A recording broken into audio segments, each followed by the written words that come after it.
In the early years of attachment theory, it didn't provide any strategies or techniques for clients to employ, though it did offer a new therapeutic attitude, fostering the safe haven and secure base which clients can explore from. Psychodynamic therapists understood the lasting impact of childhood experiences. But even if they'd been fascinated by attachment studies, it was still an open question how these early mother child bonds in the strange situation might play out in adulthood. Beginning in the 1970s and throughout the 80s, Mary Main, a research psychologist at the University of California, Berkeley, began interviewing parents and studying the interactions with their babies. In the study, they found that attachment rejection and trauma in the mother's childhood was systematically related to the same sort of attachment issues between her and her child. From this research, Main and her colleagues devised an interview method, the Adult Attachment Interview, or AAI. Perhaps most interesting and useful, the children of the parents, when assessed, had the same attachment style as the mother 80% of the time. This lends further evidence for the need of more attachment-informed interventions for parents. While other variants of adult attachment measures have been developed, the AAI set the stage for an empirically validated way of following the transmission of attachment patterns from generation to generation. In fact, according to psychology researchers Howard and Miriam Steele, in Clinical Applications of the Adult Attachment Interview, the AAI was, quote, the single most important development in attachment research over the last 25 years, end quote. However, the AAI is time consuming and expensive. The interview is recorded and transcribed. The scorer will code the transcript of the interview, which takes time. Then they have to analyze and interpret the scores, coming to a conclusion about losses, trauma, or abuse that is unresolved, and any attachment-related themes or mind states. If one has the time and the money, the AAI is for sure the way to go. There are various other options that one can find online. The Love Quiz is one that is commonly used. Additionally, the ECR, the Experience of Close Relationships Scale, and the Friends and Family Interview are used to assess attachment-related mind states and themes. However, the correlation between these quick self-report measures and the results that we get on the AAI are quite low. In other words, people tend to exaggerate or underreport on self-report assessments, whereas the AAI is an interview designed to trick the unconscious and measure spontaneous subconscious responses.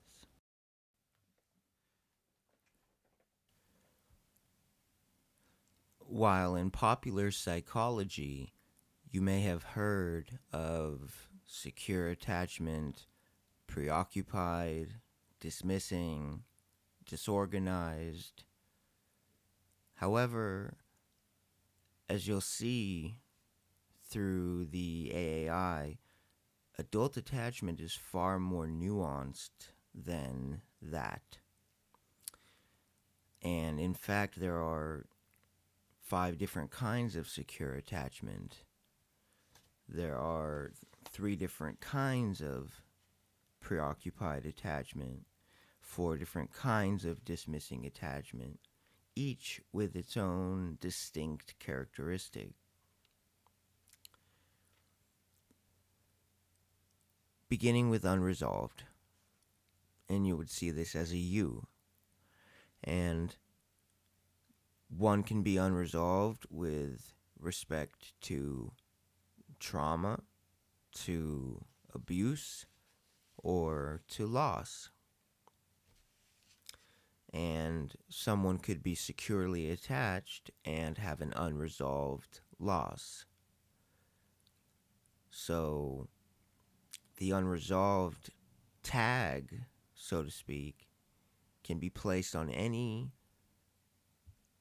attachment classification.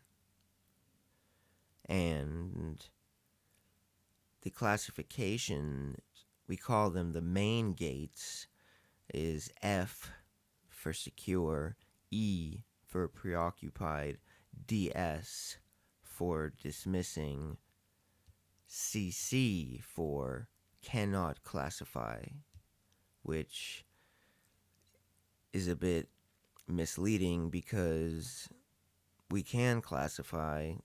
It's just that there are contradictory attachment strategies. So one would score high on dismissing and high on preoccupied, which are contradictory styles. The preoccupied attachment is an upregulation of attachment, and dismissing is a downregulation of attachment. And to have both going at the same time, frankly, is exhausting. And these individuals were likely our disorganized infants. But as you see, disorganized by itself is not a classification in adult attachment. So what are they? What are the classifications? We've discussed U and CC. So let's talk about F. F is secure attachment. And you have F1 through F5. F1 and F2 are sort of secure with dismissing tendencies, while F4 and F5 are secure with preoccupied tendencies, as a general way to look at it. When we look closer, we can get even more specific and say F1 is there's some conscious setting aside of attachment, whereas in dismissing, this is not a conscious setting aside of attachment. They've set aside attachment and they are not aware of it. People who score in F1 have more what we would call coherence of mind. They're aware of their setting aside of attachment. They're aware of some of their defensive strategies that are dismissing. And so the F1 classification. F2 is somewhat dismissing or restricting of attachment. So again, closer to the dismissing range, but not enough to meet dismissing classification. The coherence is too high. It's a moderate degree of restricting of attention to attachment. F3 are people that I personally have never seen in therapy. These are the prototypically secure, autonomous. These are people who had loving upbringings, secure parents, and have a secure attachment style. The Leave It to Beaver classification. So F4, we're moving into secure with preoccupied tendencies. F4 individuals have a strong expressed valuing of attachment. valuing of relationships. However, it's accompanied by some manifestation of preoccupation with attachment figures or past trauma. And that gives a further delineation within the F4 category that there's an F4A and an F4B. And we move to F5, which is secure and somewhat resentful or conflicted while accepting continuing involvement with a parent. So these individuals are coherent, they have coherence of mind, they value attachment, but there's still ongoing attachment issues with one or both parents. But again, the F5 speaker is aware of that and can name that, which is a primary difference.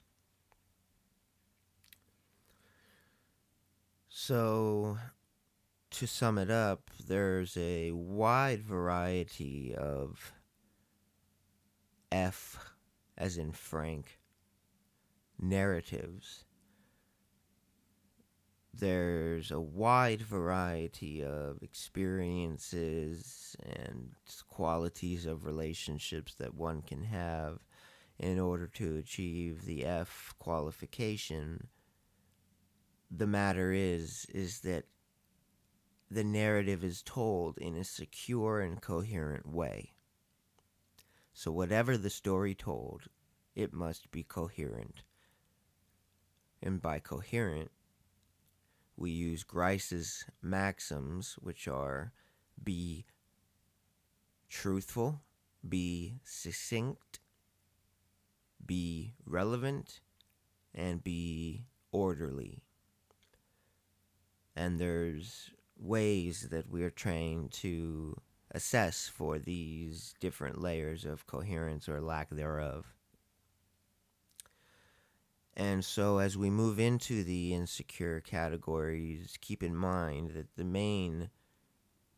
one of the main differences is the coherence. The coherence of mind is lower. And as we move to E is preoccupied with early attachments or attachment-related experiences, or in the case of E3, fearful experiences, but we'll get there. E1 is passively preoccupied, which is rare in low-risk samples.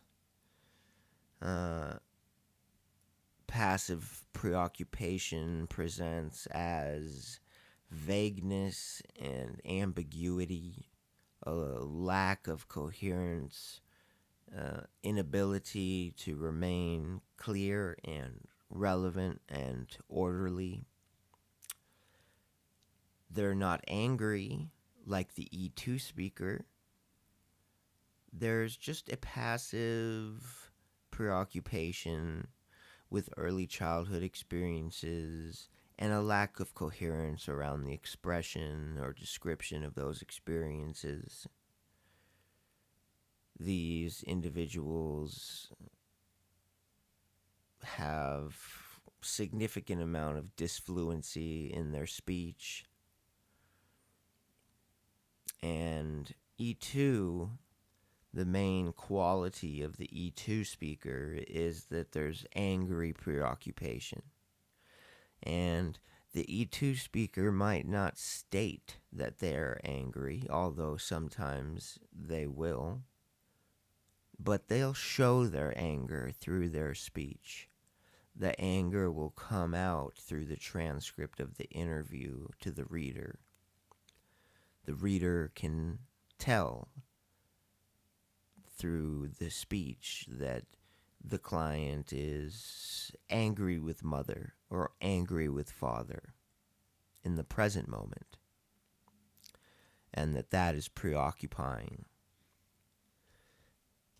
And finally, we come to E3, which is preoccupied by fearful events. These individuals refer to fearful events out of context, so we would expect that one would bring up a fearful event if asked if they've experienced anything which they would regard as potentially traumatic. But when asked who primarily raised them to bring up a fearful experience, that would be considered out of context. That would be evidence of preoccupation with fearful events.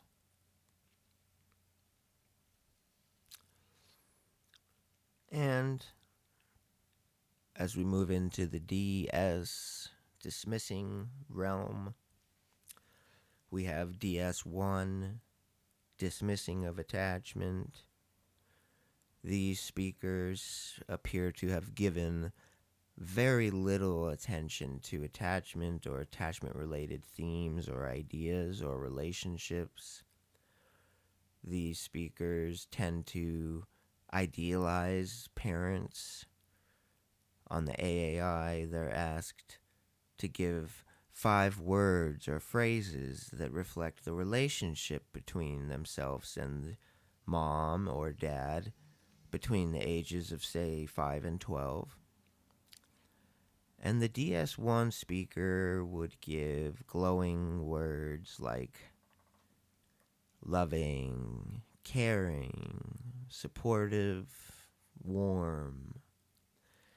And then when prompted to give a specific memory, a concrete memory from back then that illustrates why they chose the word loving or illustrates how the relationship was loving, the DS1 speaker would either not have that memory or bring up a memory that is clearly not loving experience as we would define it on the AAI. That's evidence of idealization. The DS1 speaker has given the parents too much credit. They would rather say things were great than deal with the fact that there were certain unmet needs and deal with that sadness. DS2 is a little different in there's a devaluing of attachment in general. There's more derogation of attachment, almost a contempt. They have cold expressions with respect to attachment, as if it's beneath them or not worth their time. And DS3 are individuals who begin to tell you the authentic truth about some untoward experience with mom or dad, but then they take it back. They walk it back. They do what's called a positive wrap-up. For example, but she was in a difficult marriage and having a hard time, so I can understand why she would beat me. Or something to that tune.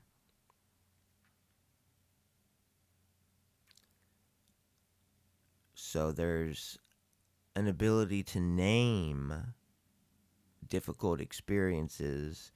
The challenge for the DS3 speaker is actually sitting with the unpleasantness of the statement and instead going to the positive wrap-up.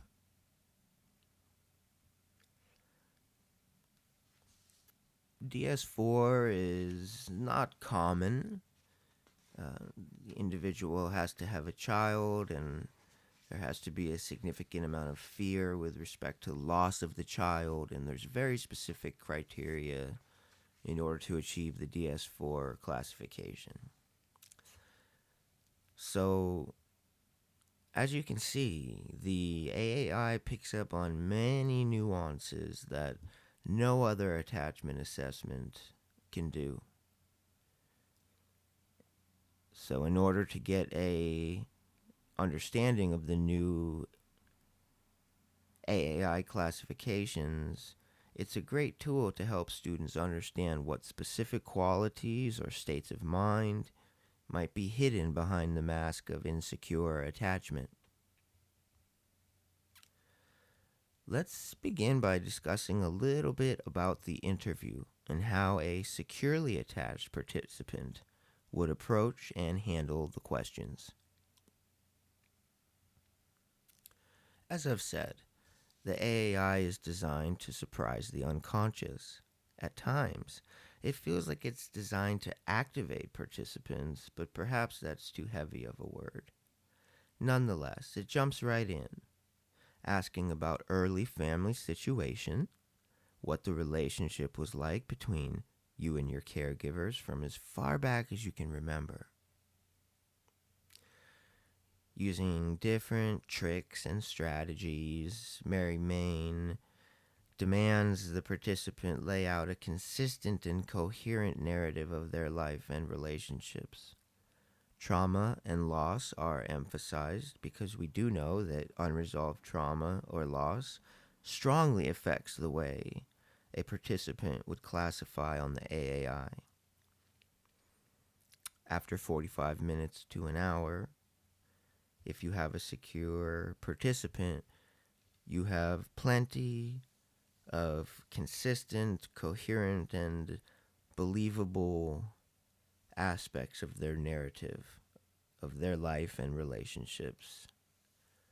And the reader would come to the same conclusions that the speaker would.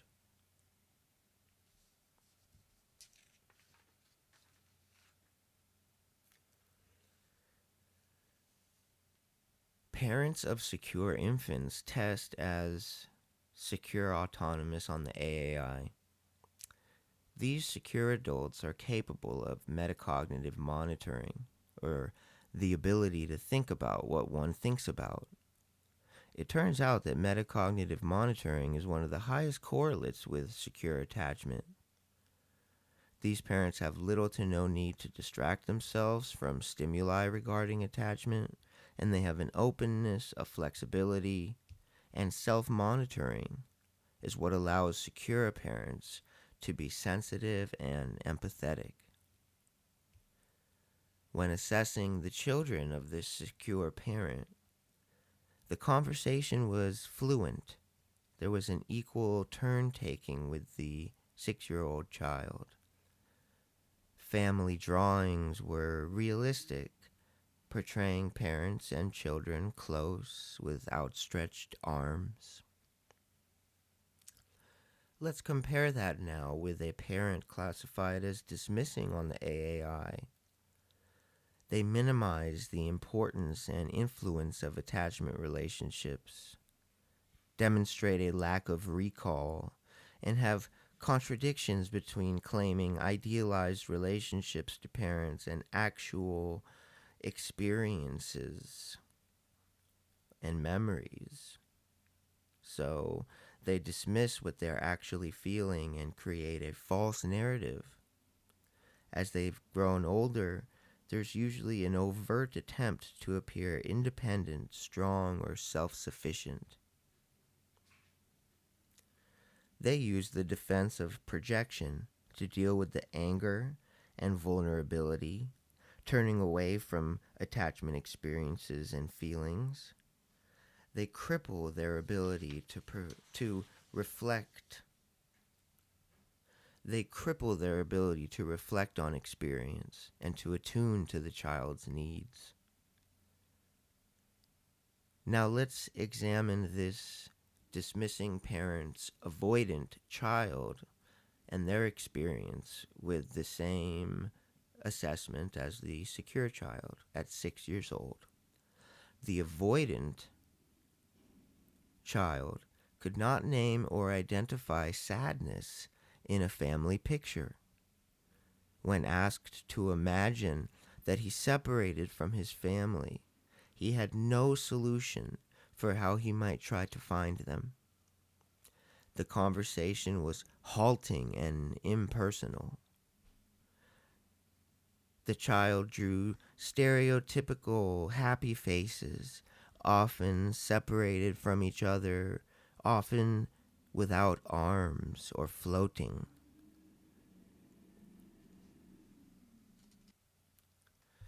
It can be interpreted that the image drawn with a lack of arms is representational of mom's aversion to contact. So let's now examine the preoccupied parent. Preoccupied parents on the AAI were deeply absorbed in their own troubles and concerns about attachment. They were excessive, confused, angry, had fears of abandonment, helplessness, and pervasive anxiety. Their past emotions were overwhelming them in the present. They experienced intense fear, anger, or sometimes passivity in past and current relationships. The speech is confused, tangential, lengthy, and discouraging of autonomy. This preoccupied parent's ambivalent child, when shown separation photos in the family, had mixed feelings. Drawings of family were often very close together, featuring vulnerable or intimate body parts. They would get disturbed when viewing family portraits, staring at the photos and picking at their skin. Parents who cannot classify unresolved had traumas or losses that were currently affecting them in the moment, preventing them from answering questions in a collaborative and secure way. When viewing separation photos at 6 years old, the disorganized child of this parent fell silent, too disturbed to respond. They would make disturbing family drawings with distortions, dismembered body parts, and skeletons. When shown a family Polaroid, the child became wordless, irrational, and distressed. They either seemed to be overly concerned about parents or punitive to the parents. But there was clearly no strategy to deal with the clear activation from looking at the family photos.